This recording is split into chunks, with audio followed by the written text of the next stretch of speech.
All right, what's up, everyone? And we are headed to an event called Napoleon Dynamite Live. So right off the bat, excuse me, I'm just getting over a cold, so my voice sounds a bit different. But you know, I'm better enough that I can go to this. So anyway, so to celebrate the 20th anniversary of Napoleon Dynamite, they're gonna do a screening of the movie, and then John Heder and Efren Ramirez, I think that's his last name, Ramirez, will be like basically doing like a Q&A and kind of talking about the movie like afterwards. I did get the VIP meet and greet, so I will get a chance to like take a picture with them, which would be pretty cool. I don't think I imagine I'll probably be able to record like me like getting there, and then probably record the audio like how I normally do of my interaction with them, and then I can probably record like the section after the movie. Like obviously I'm not gonna record the movie, you know. Yeah, so that's what we're headed to today. Quest is we got to get downtown, and the meet and greet starts in 28 minutes. I'm not too far away, but especially on a Friday in downtown Denver, it's just not a good mix. It's not a good combo. But yeah, so I will see you guys there.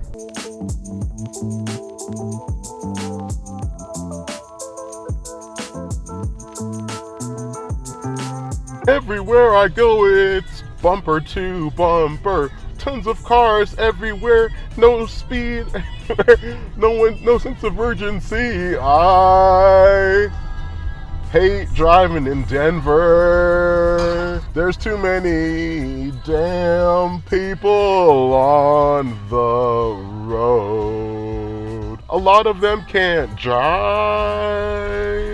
They don't use their signals. I hate driving in Denver.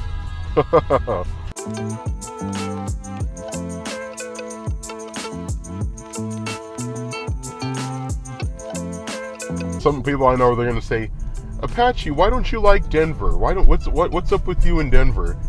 I'm gonna tell you why. Okay. First of all, oh, there's a skyline. That's pretty nice there. This is one problem right here. See this? Their problem is they're knocking down all the old stuff, and they're building these square bob apartments that look like they just came straight out of The Sims, and no one can afford. A lot of people can't afford it, so it's like, I don't know. There's too many people. The streets are too damn small. Like I feel like driving next to people, I'm gonna hit them. It's pretty gross. There's a lot of trash and stuff everywhere. It's not really well maintained, and I don't know. There's just a lot I don't really like about Denver. Just like the whole everyone's on your ass, and obviously it's not as bad as other cities. I know that it's not as bad as like other major cities in the U.S., but like I could see it getting there in like in the next like 30 or 40 years. It'll probably will get just as bad, especially if people keep coming here or whatever. I could just see it getting just as bad, but. Yeah, that's just in short. It's like, and then obviously, I mean, it's kind of a problem nationwide, but like, it's a real big homeless problem here. And not saying, what problems do you have against the homeless? I don't have problems against homeless people. I'm having a problem with how the city is handling it. Because like now they're just like setting up their tents everywhere. It's not as bad as California, but it's almost as bad where they're just like, okay, whatever, set up your tents wherever, you know. And I don't know. I don't want to get like political or anything, but I'm just saying like, I don't have an issue with homeless people themselves. I have an issue with how this city is handling it. And thank God I don't live here, man. Like, ugh. But yeah, so that's in short why I don't like Denver.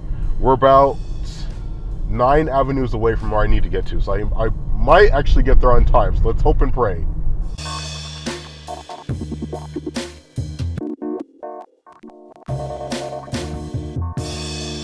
Alright, so we are here. I think I'm in the right spot, but I gotta pay for parking here, and then we'll walk up to it. The church isn't too far away. It's just like literally like not even a block down the street. So, all right, I made it on time with 2 minutes to spare. So, yeah, I guess the meet and greet is supposed to be at 5:30, and the actual event starting at like 7. So, I think it's supposed to go on till like 9 or something. So, all right, here we go. Some construction here. I think I see the line for the meet and greet, so I'm in the right place in time. How are you, man? Good, and you? Yeah. Yeah, what's going on? Hold on, man. It's just X-Men. No, I know. No, it's alright. I think it's the original one, but... No, because I'm a collector of Wolverine. Oh, you are? Come in the middle. Get in here. Alright.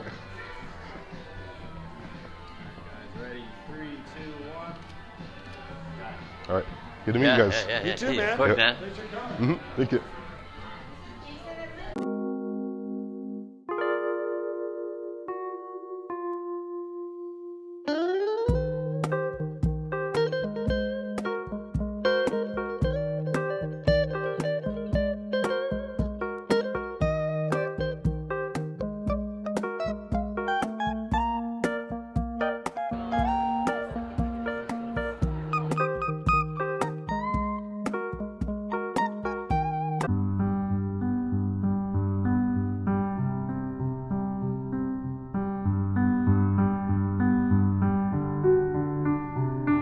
Hello. Well, I don't know what to say. But I got kind of confused or something. Because I went to the Casa Bonita, you know?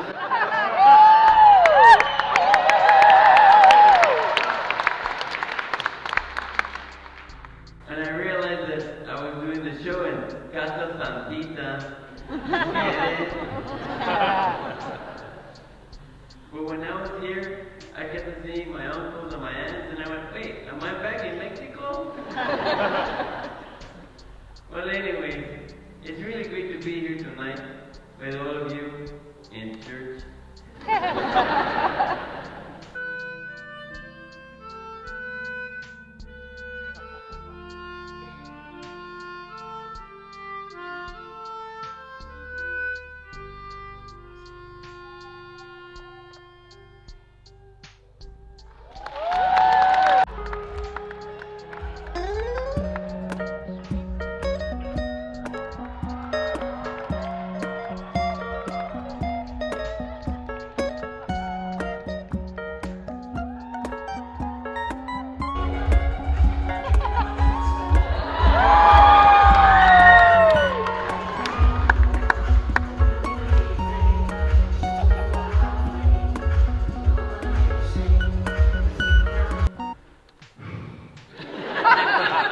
You guys having a killer time?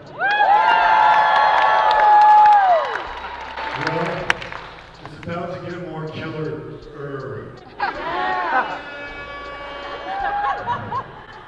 Curse the Smile High City.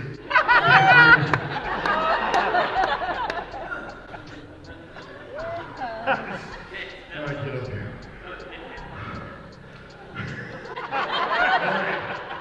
I'm only breathing heavy because I did ride all the way from Princeton, Idaho. You guys know. The sweetest light show you guys have ever seen. And you've all been to Red Rock's laser show.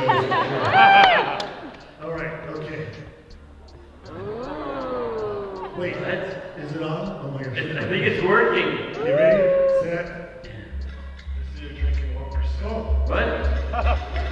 Everybody hold on to your seats. We're going back in It's time. time. Whoa. This is incredible.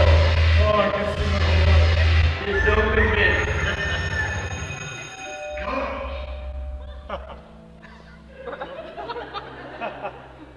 All right.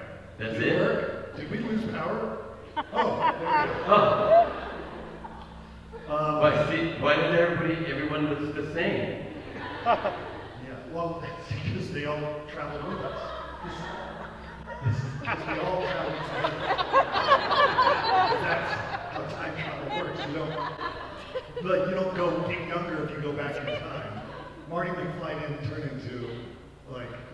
A few days later, Jared's wife, Jerusha, who co-wrote the film, she calls me up. She says, John, what do you think about getting a perm? I was like, okay, on one hand, I was like a single college student who's still trying to hook up with chicks. And it wasn't going very well. And if I get a perm, it's definitely not going to help the situation. On the other hand, never has a film student made such a sacrifice and commitment to the arts. So let's just do that because I'm not going to get a girlfriend anyway. Funny enough, side note, I ended up dating my wife during the perm months. So we know she liked me for what was inside. I was working on a TV show called Even Stevens. You guys know that show? 3 people.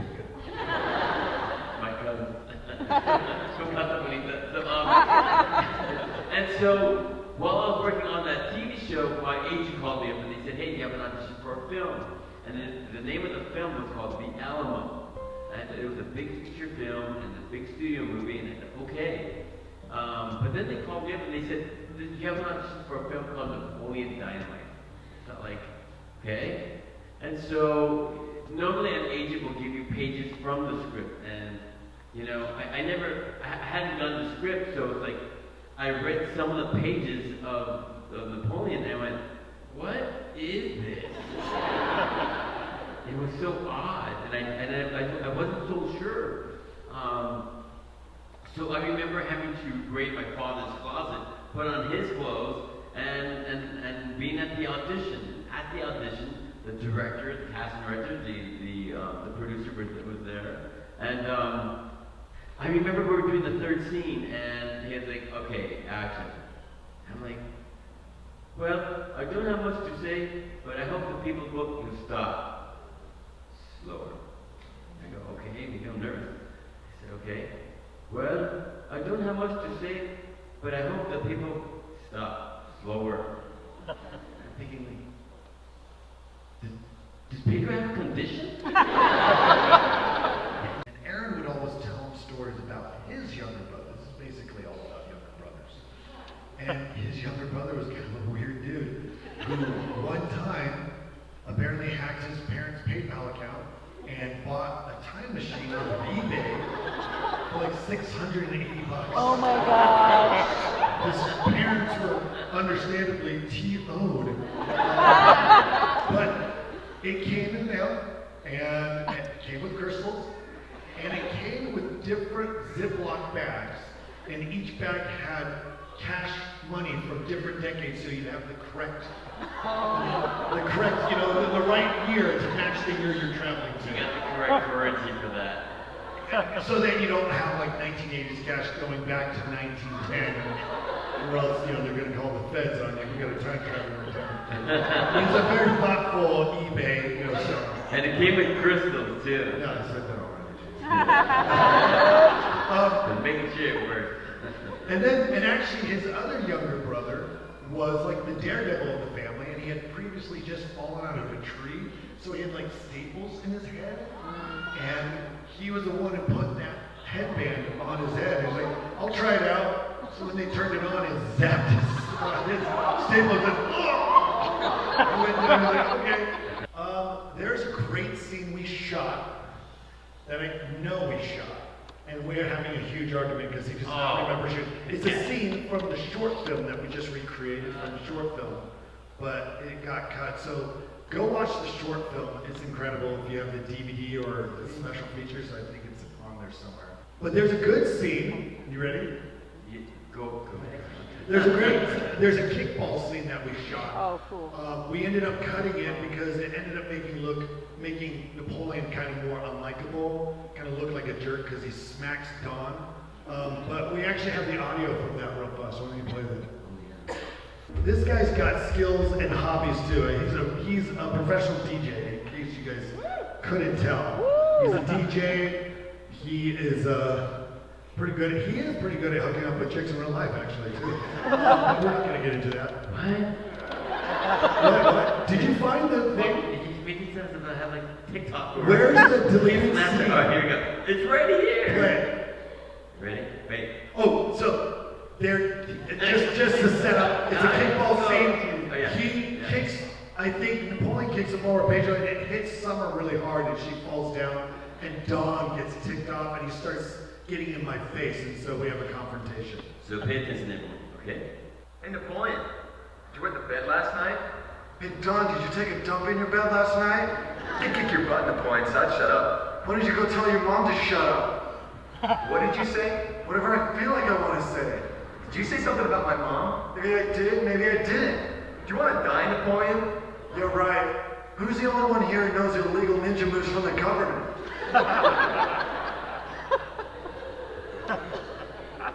So we're shooting a scene, and you guys know the scene. So typically in a movie, you would have, in a normal studio film, you would have like a special effects guy who would be in charge of throwing the steak. It would probably be like a rubber fake prop steak. We didn't have a prop guy. We didn't have fake steaks.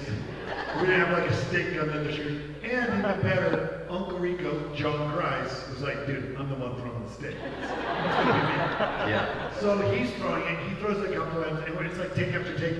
Because do you remember? I mean, it's far away. And he's throwing it, and it's like, and he used to play baseball, not football, baseball. So he is good, but he's still trying to be nice and just whatever. One, I think, bounced off my throw. One grazed my shoulder. Jared starts to worry, and he goes like, maybe we can just push the camera in close to his face, and then we could just like right off camera just smack him. John Rice, who was an experienced actor, did a lot of stuff. He knew the game, and he was like, if you do that, you're gonna kill the joke. He's like, no, I can hit him. But you're gonna have to let me chuck that stick. And I was like, then chuck it, you idiot!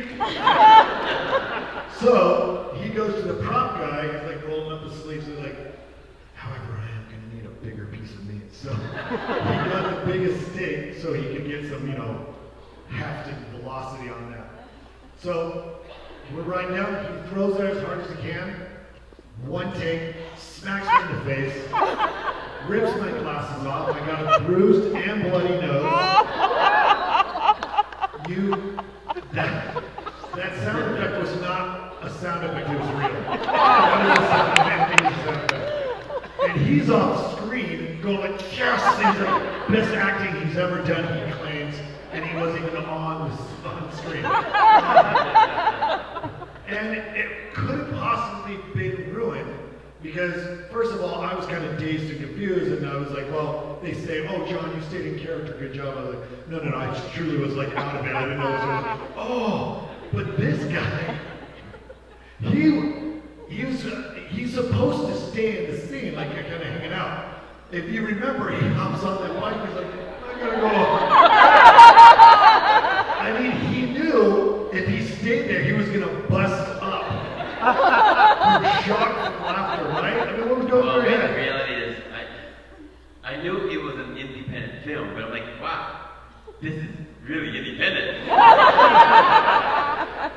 And we smacked him so hard, I went, I gotta go.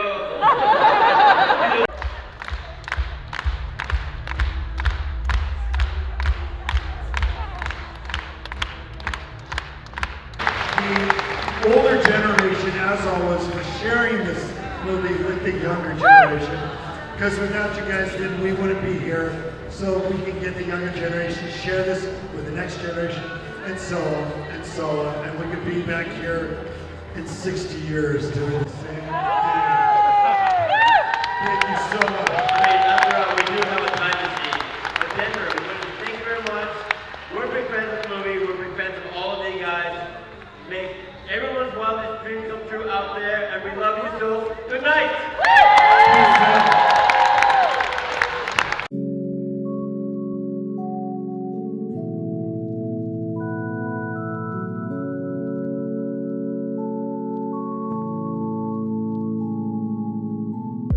All right, and that was Napoleon Dynamite Live. What did I think? I think I had a lot of fun. The movie was pretty special to me, so I should have probably said this in the beginning, but and I probably shouldn't be doing it while I'm driving in downtown. But but my connection to the movie was, okay, so I didn't see it right when it came out. I saw it a few years later on, I think the first time I saw it was on the PSP. I got the movie for the PSP and I watched the hell out of that movie. And even like they showed a screening of it and it was still hilarious. And I copied Napoleon, like when he had the action figure dragging it out of the window of the car. I did that a few times. I got like little army men or like wrestlers and like drug them up, like on the road, like while like, my mom was driving or something. And then I took, so I learned Spanish, some a little bit from my grandparents, and then the rest I learned in school. I took it from high school all the way through college. And in high school, because in Spanish class you pick a Spanish name. I usually could have just like done the Spanish version of my normal name, but I chose Pedro because of Napoleon Dynamite. No lie, I chose Pedro because of Napoleon Dynamite. And I love that freaking movie, man. I still can. It's like that movie and like Step Brothers. I always laugh every single time. And so I got to take a picture with John Heder and Efren Ramirez. The only thing that kind of sucks is like they said that there was like no autographs, so I was like, dang it. I mean, not that I had anything signed, but I saw it from a couple other shows that they had like signed stuff, you know. But I mean, it's fine. I still had fun, and I think it was definitely worth going to, and you know, added to the list of other actors I met. So it was fun. I actually made it pretty much on time, so despite fighting against traffic on my way here, but I had a lot of fun. And I hope you guys enjoyed it. I definitely enjoyed it there. And I got a lot of good stuff. And yeah, so hope you guys enjoy this episode of Apache's Adventures. And I'll see you next time. Thank you.